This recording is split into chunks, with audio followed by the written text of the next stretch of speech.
Hey everyone, welcome back to the channel and welcome to another video. Today we're going to take a look at a song called "Oh Come, Let Us Adore" by Jordan Smith. This is the second song that we've done, second tutorial from our 5 brand new Christmas worship songs for 2021. I'll link that video up here in the corner if you're interested in checking that out after this one. But I just went through a few songs that I felt like stuck out to me that would be great worship songs for the Christmas holiday season, and this is one of them. And like I promised, I'm going to teach it to you on acoustic guitar, and so we'll do that first, and then we'll also talk about the song, just some themes, some things you might be able to share with your team and your congregation, and then some scripture. So let's go ahead and dive into the song. Again, this song is probably a familiar one, "Oh Come, Let Us Adore Him." It's that Christmas song meshed with a chorus that's written by Jordan Smith and probably some other writers. I'm not really sure. And so I believe that most people will probably be pretty familiar with this song. So I highly recommend it. It's a pretty energetic, fun song. And it's pretty high, though. We'll talk about that here in just a second. But it's in the key of A flat, and there is no intro to this song, so we're just going to dive into the first verse. And also, real quick, big shout out to my TikTok friends here watching with me, watching the behind the scenes. If you're not following me on TikTok, it's down in the description box below. I try to film live tutorials, or just not live tutorials, but like live. I go live so you can see the behind the scenes. If you're interested in that, check it out. But let's go ahead and dive into the verse here. Again, it's in the key of A flat, so we're going to be playing G shape. So capo 1, G shape. The verse is pretty straightforward. I'm just gonna go ahead and throw up every single chord right here. Again, I use the Nashville number system, so you'll see the numbers on top and then the corresponding chords below. Since we're playing G shape, you'll see things like G, C, D, E minor. You're also going to see an A major in there because that's in there. There's only 2 chords that split the bar. It's in 4/4. You'll see that up here. It's 5 and 2. It's in parentheses. They just split that bar evenly, so they both get 2 beats apiece. The rest of them, it's a full bar. So this time I'm going to kind of sing and play through it as we go and tell you the chords. So it starts off on the 1. Oh, come all ye. And then we go to the 5, which is the D chord. Faithful, joyful, and triumphant. So that's E minor to the C. So again, oh, come all ye faithful, joyful, and triumphant. Put a little pizzazz on there if you want to. And then after that, they go back to the 6 minor. So, oh, come ye, oh, come ye. And that's the 5 chord again, so D. And then we're going to hang around the 5 chord for a second. So you've got 6 minor, oh, come ye to Bethlehem. Now that's a funky chord there. That's just a 2 major. Typically, the 2 is a minor chord in most major scales. And so this is an anomaly where it's actually a major chord. So typically you'd play A minor. We're going to play A major here, okay? So that's what you're hearing there. That's where that bar, it's split 2 beats apiece, the 5 and the 2 major. Again, that's just D and A. And it goes back to the 5. And then from there, we're going to go to our 1/3 chord, which is G over B. Oh, come and behold him. And that goes to the C there. And then E minor, born the King of D. Ages or angels, I can't remember. I think it's ages. So that's going to be our chorus, right? Or our verse. So again, I'm not going to sing it this time. I'm just going to just play it and count through it. 1, 2, 3, 4. 1, 2.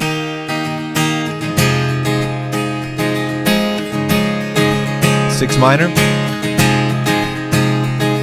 5. 1, 2, 3, 4. 1, 2, 3, 4.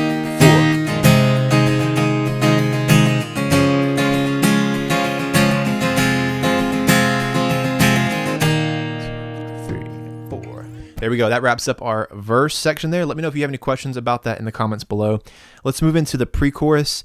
The pre-chorus, this is added. Obviously, this is not in the original song. And basically, it's just he's just singing, "Oh come, oh come, oh come, oh come." It's just there's a little bit of a rise from that traditional chorus of "Oh come, let us adore him" into their chorus. And basically, it's just going to be one bar of the one, which is G. And then here's our 2 minor. We talked about that, 2 minor right here. So that's A minor, and then 1/3. And then this section here, you'll see it says 4 and then N/C. That N/C just means no chord. So it splits the bar, so 1, 2, and it cuts off. You'll hear that when you're listening to the song. And so that's the pre-chorus there. Let me play through that. So 1, 2, 3, 4.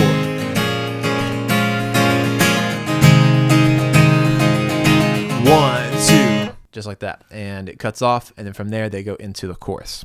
All right, diving into the chorus, I had a little bit of trouble myself even just trying to learn how to play this and sing it at the same time. It's a little difficult. It takes a lot of practice, but I'm going to walk you through this. You're going to hear the chords and where they're placed, and I'm going to explain it to you where the chords fall, where they actually fall in the beat. So throughout the chorus, there's what are called these push chords, and essentially they basically are just moved up an eighth note. And so, for instance, you'll see here you've got a 1/3 chord to a 4 chord. That 1/3, and if you actually check the description box below, you're going to see there's a link to the chart that I made for this. Usually, you'll notate that if you do a national number system chart, you'll notate underneath it how many beats that chord gets. In this case, that 1/3 chord, it's going to get 3 beats. So 1, 2, 3.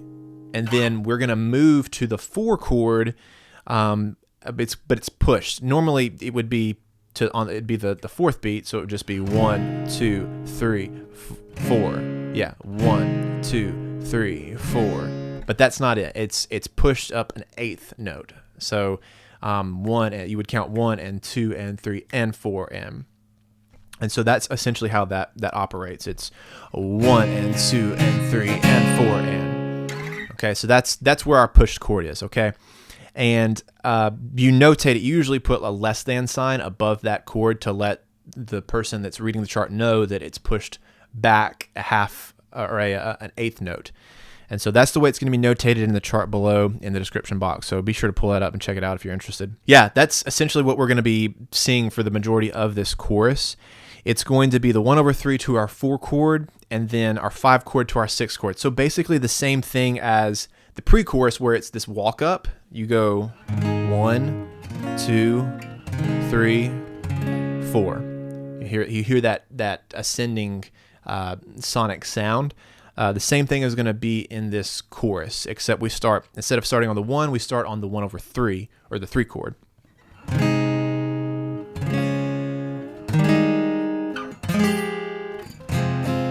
I'll play that A minor. It's a little bit more simple, but you'll hear that it's kind of this ascending type tone to it. But it's just going to repeat that three different times. It's going to do that progression: 1/3, 4, 5, 6 minor, and then the last 2 bars it's going to be the same thing without that 6 minor at the end. It's going to be a full bar of 5, so no push chord.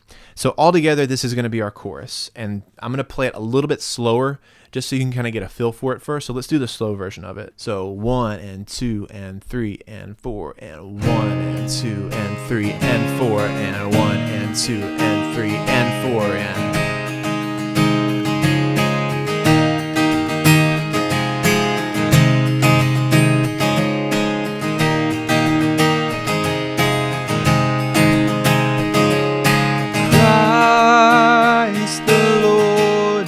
And then from there, we'll go into the interlude. We'll get there in just a second. But that's going to be it. That's the chorus right there. And now let me play it a little bit faster for you. So 1 and 2 and 3 and 4 and 1 and 2 and 3.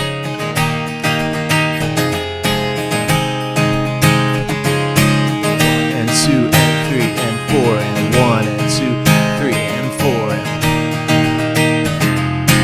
1 and 2 and 3 and 4 and 1 and 2 and 3 and 4 and. Okay, so that is the chorus. And again, I had issues myself trying to sing through this and play it at the same time.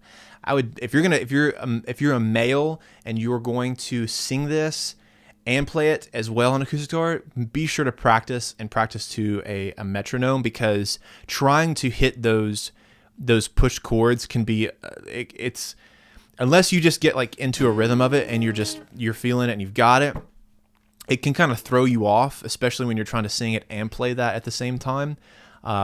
Oftentimes what you'll find is that you'll end up landing on the 4 of that beat instead of the and of the 3.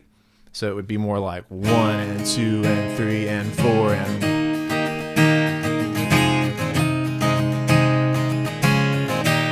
which it's just an 8th note faster. That's it. And as you're listening to the song, you'll feel it as well. There's a bit of a rush to that chorus, as opposed to if it's on the 4, it feels more balanced and on the beat. 1, 2, 3, 4, right? So 1, 2, 3, 4.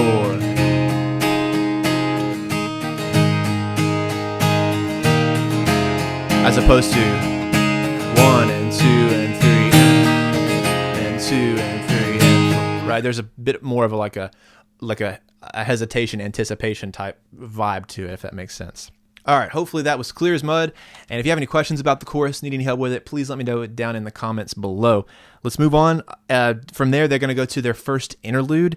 The interlude is basically just going to be that last 2 bars of the chorus where we do the 1/3, 4, and then a full bar of 5, okay? Again, that 4 chord is pushed, and then the 5 is a full bar. From there, they're going to go to verse number 2. Verse number 2 has no differences from verse 1, and I'm not going to throw the chords up here. I'm just going to explain it to you. There is no pre-chorus after this. They'll jump straight into the verse, but the way they get from verse 2 to the chorus is they hold out that 5 chord at the end of the verse. I'll go ahead and throw the verse up here just so you can see it. That last chord, they're going to hold that out for another bar, and similar to the end of the pre-chorus where there's this no chord section, they're just going to hold that 5 chord for 2 beats. So it's going to sound like this, and I'll just play that last section. Come and behold him, born the King of ages. 1, 2, let us adore. That's really high. We're going to talk about that here in just a second. But that's going to be that verse right there. And then from there, they repeat that chorus. Same thing. And then we're going to go from that chorus into interlude number 2. Interlude number 2 basically just looks like the last 4 bars of our chorus. And I'll throw those chords up here as well. Yeah, it repeats the 1/3, 4, 5, and 6. And then 1/3, 4, and just 5. Just a basically interlude number 1, but just extended a little bit, a couple of bars. And then from there, we're going to go into verse number 3. Verse number 3 has this more like down chorus, more piano, a bit more along the lines of the traditional side of the song. And you can hear that, especially in a section here where the chords move closer to the melody. The first 8 bars is going to be the same as the verse. Sing choirs of angels, sing in exaltation, sing all ye citizens of heaven above. I think that's the words. And then from here, what we're going to do, I'm just going to throw up this section right here because we add a couple of chords. It's going to be glory to God. We're going to add that 1 chord. So again, 1/3, 4, 1. And that 4 and the 1 split the bar evenly. So 1, 2, 3, 4. 1, 2, 3, 4. And then the next 2 chords, glory in the highest. I think these are the words. But it goes to the 5, 6, and back to the 5. So, a couple of those chords give the song a little bit more motion, just adding those extra chords. You could just repeat verse 1 or verse 2. You could do the same thing there without adding those chords. If you want to follow the song to a T, that's what they do. And then from there, they're going to go back to the pre-chorus. I will notate that in this pre-chorus, It's the exact same thing, except that 4 chord at the end where I showed the 4 and then the no chord, that 4 gets 3 beats. So 1, 2, 3, and then it chokes and then into the chorus. You know, if you want to play this song to the T, that's the way that how they play it. You don't have to do that. You can just do 2 beats. You don't even have to do the no chord if you don't want to. It's your call, whatever you want to do. And then they're going to do the chorus again, back into the interlude, interlude 2 actually, and then they're going to end on the 1. And that's going to be it. That's how you play it on acoustic guitar.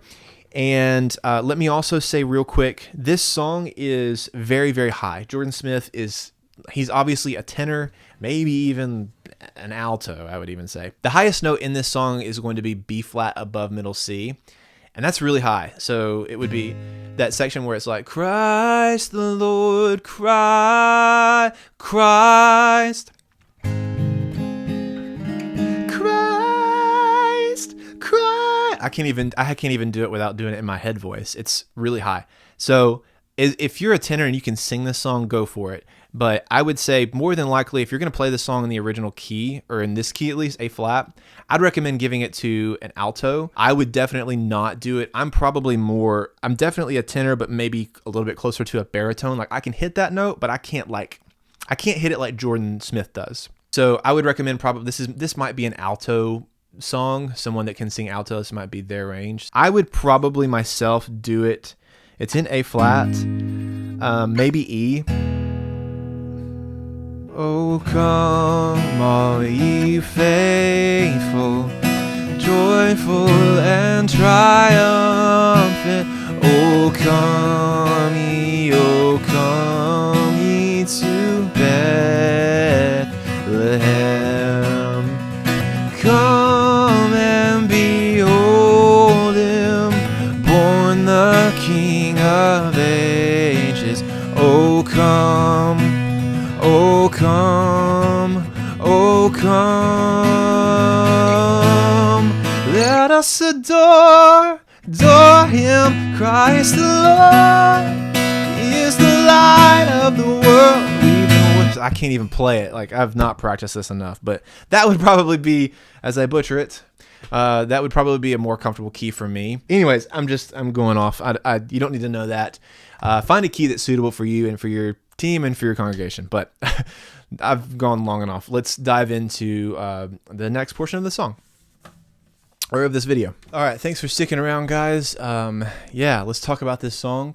There's not a whole heck of a lot to say about it, other than it's just a rockin' Christmas song, and I've got a couple of passages to share with you. This would be a great opener for your worship set. Maybe even a closer if you wanted to, but it's a call to worship. It's adoration. It's a great Christmas traditional song that I think everybody will know. One passage is going to be Psalm 95:6, and it just says, "Come, let us bow down and worship. Let us kneel before the Lord our Maker." That's the NIV. That's what I have pulled up for now. But I think that would be a really cool scripture to just say, hey, we're going to sing this Christmas song that you're probably going to know, a little bit of a chorus that might be new to you. And here's Psalm 95:6. There we go. I forgot the reference. But I think that would be a great idea to do that. Yeah, I hope you found this video helpful and resourceful and useful. And if you did, hit that like button and subscribe if you haven't already. Be looking out for the other tutorials for the Christmas songs that I recommended. And again, if there's anything that's released that I feel like is like a good solid Christmas worship song and I hear about it, I'll share it with you. If you got any recommendations, please let me know, or any songs that I've not mentioned or heard. I would love to hear them. But yeah, be looking out for those other videos. Again, if you haven't watched the main video, the 5 Christmas songs, I encourage you to go check that out. It was a lot of fun making that, and hopefully it's fun to watch and enjoy and entertaining, I guess. But again, if you have any questions, please let me know down in the comments below, or reach out to me on Instagram about this song specifically. Hopefully this was clear and easy to learn. And there's also going to be a chord chart down in the description too. I'm going to start making those. I figured out a way. It's pretty easy. So I'm just going to do it and hopefully resource you guys with the charts that I make. They are going to be number charts. And so if you don't know the Nashville number system, I still need to make a video teaching it. But this would be a great way to learn it and to learn why we use the Nashville number system, or at least why I do, and begin to learn that process. If that's something you're interested in, check it out. But thanks so much for watching this video. I appreciate you guys, and we'll see you in the next one.